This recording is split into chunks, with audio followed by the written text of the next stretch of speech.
Jayda Wayda didn't lose. Emily Huff won.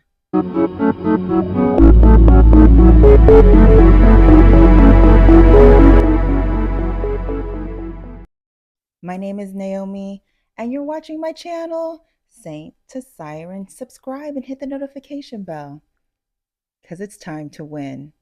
Now, when it comes between that whole fight between Jayda Wayda and Emily Huff at the club with Dez, Jayda did not lose. She allowed Emily to win. When you are of high status like Jayda, millionaire, you up there, baby. You worked hard for it. The peons below you are salivating to bring you down, to take a piece out of you, to knock you down. Because they've seen you rise and they feel some type of way. And they say the story goes, Emily Huff and Jayda Wayda, back in the day when Jayda was coming up, became friends. First, I guess Emily wanted to use her for promotional. And then the next thing, she was accusing Jayda of taking her ideas and possibly Lil Baby. Now, that's allegedly, I don't know what's real or not, but the main focus is when you, Siren, when you have reached a certain status in life where you have freedom, and when I'm talking about freedom, you have money that allows you to move however you want to move, all right? Or in your mind, you are changing your emotional state to a higher plane because you want to operate off of a different level. You do not want to move the way you've been moving with the people around you. You're trying to elevate out of that space. People are not going to like it. The simulation we're in, the matrix we're in, is not going to like it. They don't want to release you from the level. They want to keep you right there. And it will activate people. It will activate the avatars, the NPCs. Okay, let me just say, there are real people with souls, and there are people of the program. And the matrix that we are in is going to activate the people of the program to come after you. Usually it's going to be the people that are around you, the friends, your lovers, and family, because they have the most access to you and they know you intimately. So it's really going to irritate, um, irritate them. They're going to take it more personally. So the matrix is going to activate those sleepers and it's going to try to come for you. But the thing is, you have the power to engage. When you're elevating or you've reached a level of elevation, or you're great, or you know you're great on the way to greatness, you cannot allow yourself to step off your throne so the peons can take a bite of you. And that's what Jayda did. She allowed the system that we're in, the simulation we're in, she allowed herself to step off that throne and get within Emily's grasp. Now, allegedly, Jayda had stepped to Emily, or maybe Emily had said some words, but Jayda is of such elevation, she should have never been touched. She should have never even confront. She should have had her bodyguard there with her bottles while Emily is in the background being nasty and rude. She's a siren and you siphon that and you look good and you take pictures. You do not confront because that's how you end up with pictures like this. This is embarrassing. Should have never happened. She should never have any picture like that. And when you think about it, when you are a person of high elevation, you are a boss. You have made it. You know, your actions are also going to put other people at risk, like Des. If she never engaged, if she stayed on her throne, if she was looking cute, bought bottles, as she should have done, as she was supposed to do as a siren, to siphon all of that hate from Emily and her friends because they're peons, they're lower than her, they're less than her. If she had just maintained, Des would have never had to get in a fight. Now Des held her own, but why would you want to put your friend in a space like that? It's not just you, but it's also the people around you that you're going to put into danger. Anything could have happened. Anyone could have had a knife, a pew, anything. You maintain your calmness when you know where you're sitting. And if you're sitting above the people below you, there's no reason to even look down at their way. This, let me tell you, this reality, Siren, this simulation runs off of energy, our energy, people with souls energy, and it will try everything to excrete that energy off of you. And the best energy is those of a negative component: anger, sadness, depression. It will do anything to squeeze it out of you, but you have to give it permission to do so. That's why you have to control your emotions. It's okay to feel whatever way you want to feel, but it's not okay to move however you want to move, because you're going to put yourself in danger and you're going to put your loved ones in danger on top of that. The matrix is out here to keep running, and it runs off of our energy. So that's why you have to be smart. Just know, in any situation you get into, you have the choice to engage or not. A lot of times you're going to have to suck up that pride to make sure you live another day, to make sure you're able to move about this cabin freely. Jayda got a lot of money, got a lot of freedom. She should have never let Emily trigger her like that. That was her bad. That's why it wasn't her loss. It was Emily's win, because Emily was able to get that energy, extract that energy out of her. Now she has a picture like, if I was Emily, I would put that picture on my lock screen, because she did what she set out to do. She accomplished it, which was to bring Jayda down, pull her braids down, make her look like a fool. And you know who else wants to make her look like a fool? Her baby daddy, little baby. That's another trigger for her. That's another source where it pulls down her energy and makes her look bad. If she can let go and realize where she's at, and she don't need to act or move this way, she is that number one. She always been. Even when she was coming up, she will protect herself and also protect the people around her. And it will just make the peons below her, the NPCs, the avatars without souls, just get even angrier and nastier, to where she's just siphoning, just taking their energy. They're directing at her, but they can't touch her because they are not on the same level as her. Do you see how this works? When you are of a certain elevation, or you're on your way to that elevation, you're changing your mind, you're going to school, you staying out of trouble, you staying away from the people who trigger you, your family, your baby daddy, your baby mama, whoever. They're not gonna like that, because you're not participating, because you elevating. They don't want to see that. They're gonna try every trick in the book to not to make you lose, but so they can win and feel better. Yes, it will be your loss, but it would have been a loss you didn't have to suffer. It's not a true loss. It would be a loss that you chose to take. We live in a game. And what this simulation is trying to teach us is to regulate our emotions and to fine tune our discernment about what's really going on and what's really the true enemies out here. When you pass the tests, what Jayda Wayda went through was a test, and she keeps failing. When you pass that test of regulating your nervous system, because you realize, hey, I am that one, you win and you elevate to the next level. You fine tune your discernment and your senses.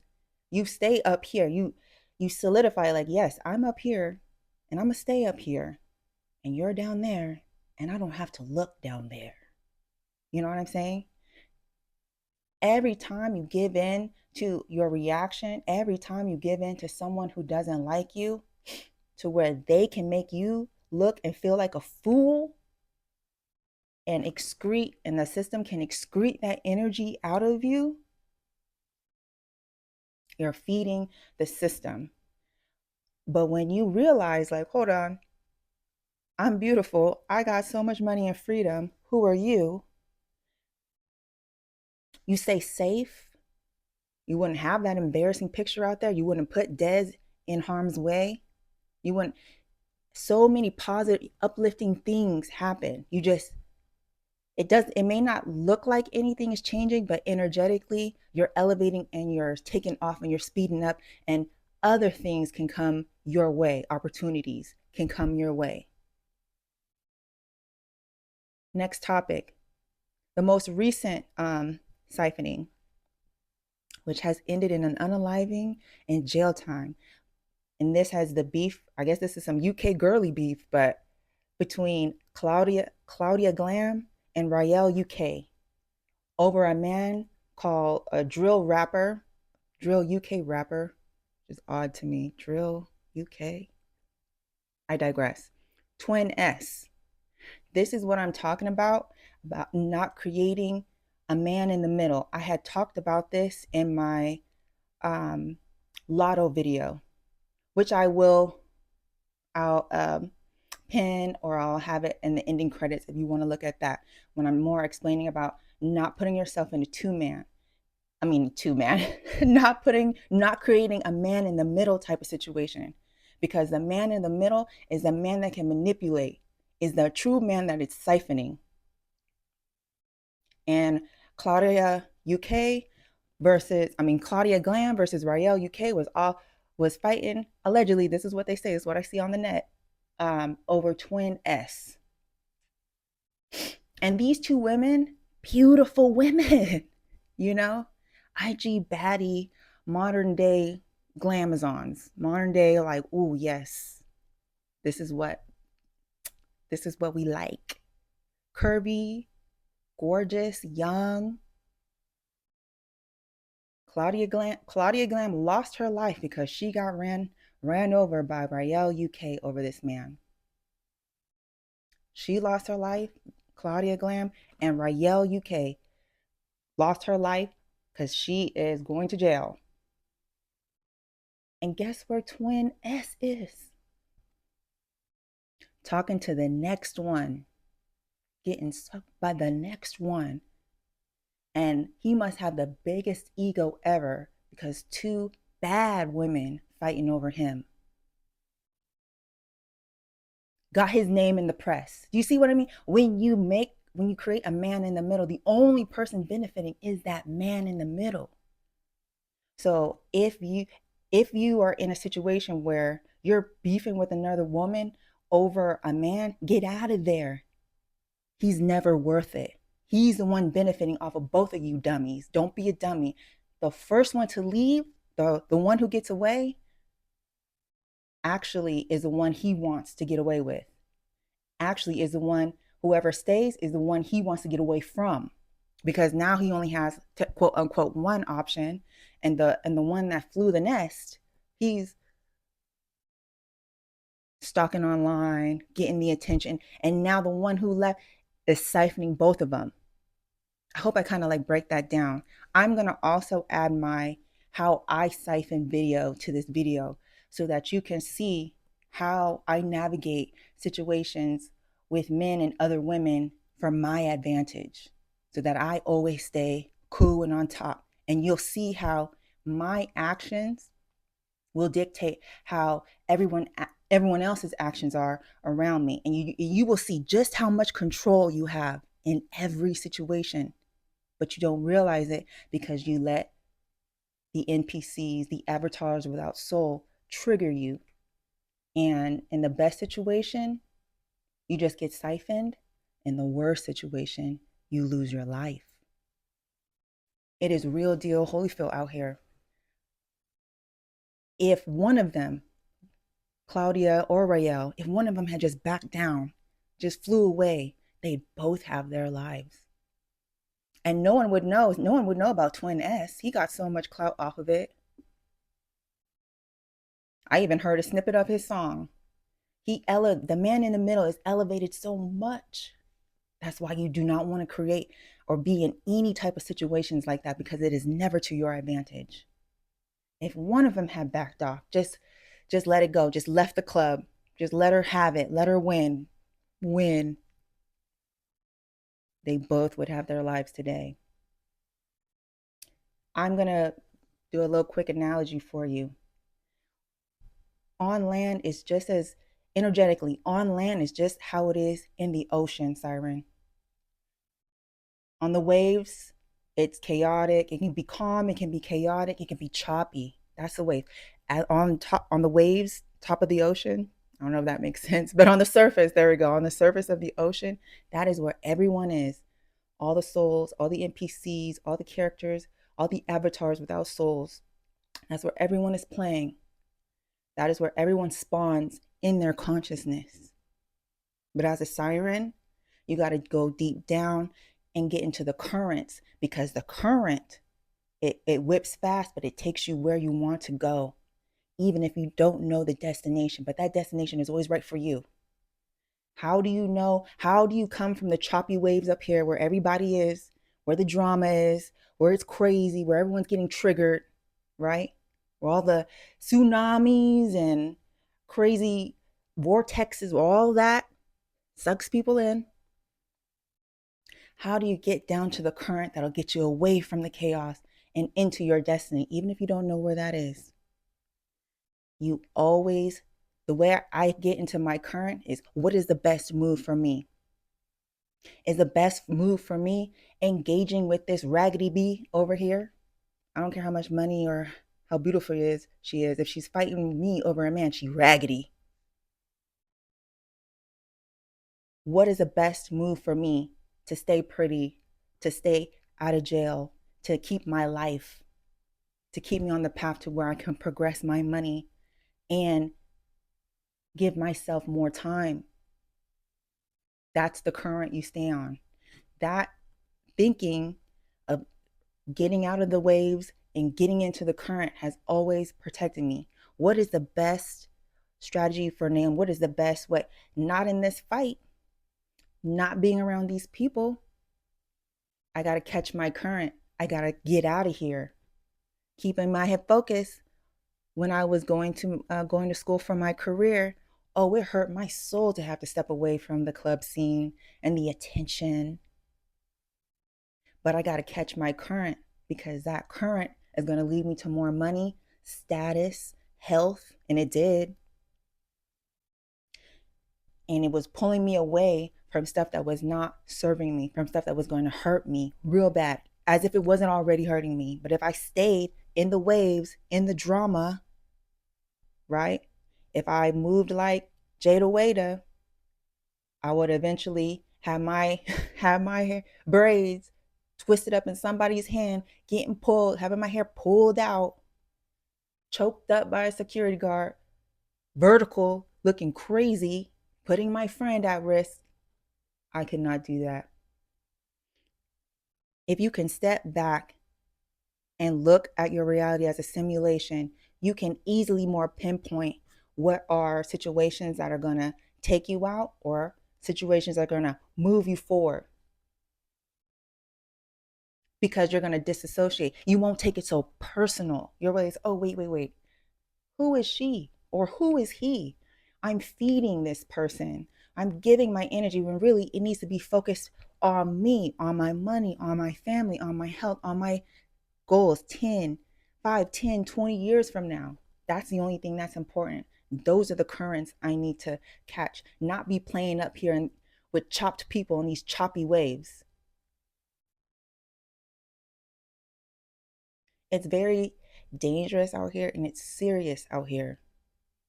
And the more you can look, it is a more you can look at this world as a game, as a fact of how you move is what will be.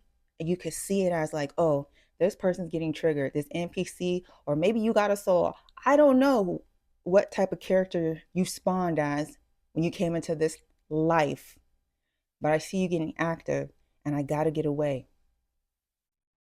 This is not going to make me stay cute. I got to get out of here.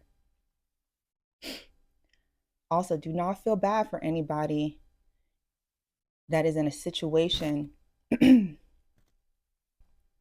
they seem like they can't get out of or don't want to leave. Like, or I want to say this, you're going to want to quote unquote save people. I went through this phase where I like woke up in my awareness. I don't know, the frontal lobe finally connected or what, finally grew or what. But I came upon my awareness, and I was trying to tell people, like trying to like not to like see myself as a savior, but just to relay the knowledge that I have finally learned, and they will reject it and they'll hate you for it. So when you come upon your spiritual knowledge, your cyber knowledge, you finally realize like, hey, yeah, this is not where I want to be. But you see your friends or whoever that, wherever they are, that's where they want to be. Leave them, because everyone is where they want to be. Because if they didn't want to be there, they wouldn't be. You are only responsible for yourself. Sirenism is a selfish practice. You take care of the self. If I can't take care of myself, I can't take care of anyone else. If my cup can't overrunneth, how can I pour into anyone else? Sirenism is a selfish, very selfish practice. It's about regulating your energy and you really going out here and like, what are you spending your energy on? Because it is the real currency. Your energy is the real currency, and your lifespan is only so much, and the energy you have within that lifespan is even shorter than that, because when you get to an older age, it's just,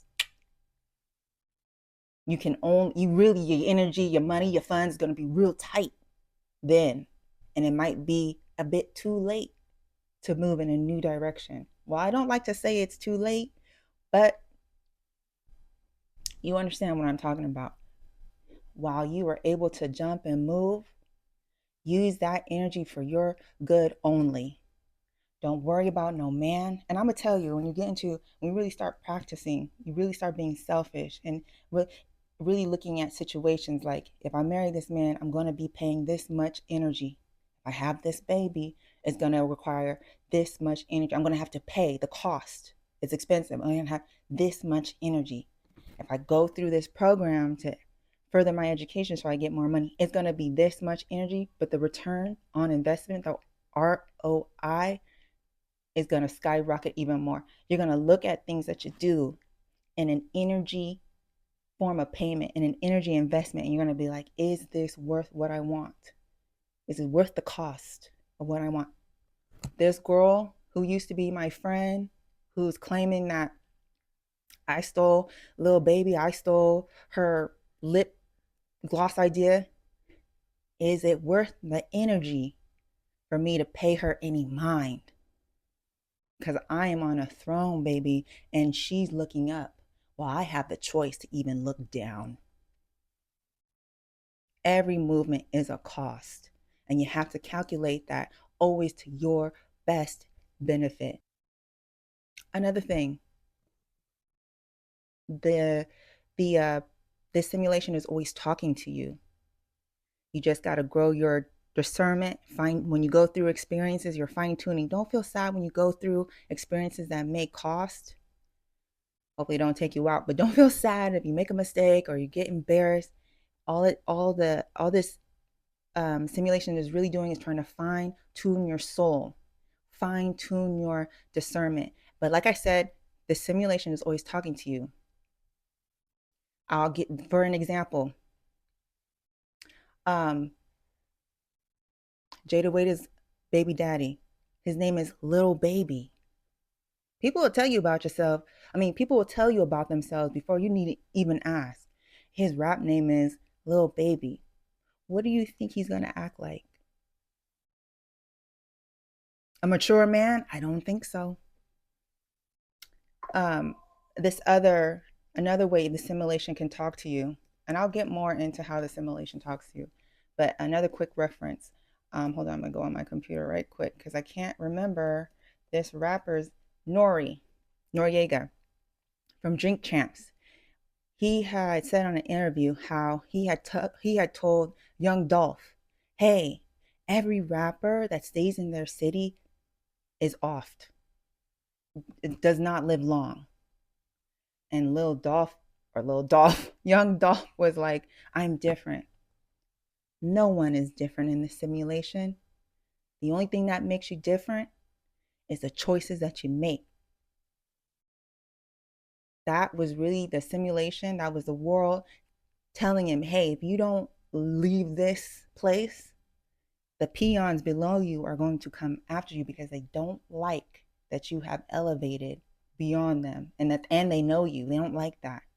It was the simulation trying to talk to him, saying, "Get out of here." But he ignored it. He thought he was different.